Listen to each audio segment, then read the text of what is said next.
CBI chargesheet के मुताबिक 2G घोटाले के कलंक ने अभी तक देश को तकरीबन 31,000 करोड़ का चूना लगाया है। लेकिन इस घोटाले पर सीएजी रिपोर्ट की माने तो पूर्व टेलीकॉम मंत्री ए राजा की मनमानी से सरकारी खजाने को 1,76,000 करोड़ का नुकसान हुआ। यही नहीं, 122 में से 85 लाइसेंस 12 ऐसी कंपनियों को दे दिए गए जो इस लायक थी ही नहीं। हद तो ये कि राजा ने इस मामले में 2 सहयोगी मंत्रालयों की सलाह मानने से भी इनकार कर दिया। यानी इस कलंक के मुख्य नायक हैं ए राजा।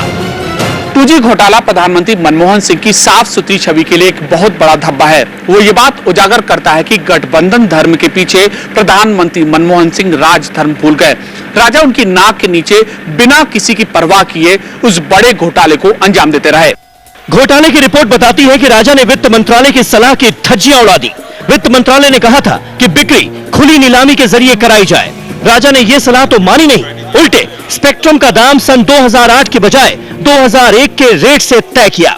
आप जानकर चौंक पड़ेंगे कि जिस सरकार ने 3G स्पेक्ट्रम की खुली नीलामी से 70,000 करोड़ कमाए, उसी सरकार को 2G स्पेक्ट्रम की नीलामी में मिले सिर्फ 10,000 करोड़।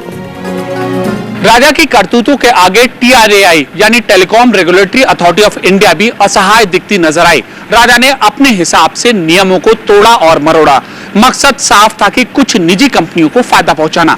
खुद संचार मंत्रालय ने माना है कि कुछ आवेदकों को एप्लीकेशन की अंतिम तारीख पहले से पता थी। मंत्रालय तो तारीख तय कर चुका था, मगर उसकी प्रेस रिलीज जारी नहीं की गई थी। मजे की बात यह है कि 2:45 पर PIB के जरिए प्रेस रिलीज जारी की गई और कहा गया कि 45 मिनट के भीतर आप लेटर ऑफ इंटेंट ले जाइए। इतने कम समय के बावजूद 13 आवेदक तय रकम का ड्राफ्ट लेकर पहुंच गए। उनके पास पहले से ही डिमांड ड्राफ्ट बनकर तैयार था।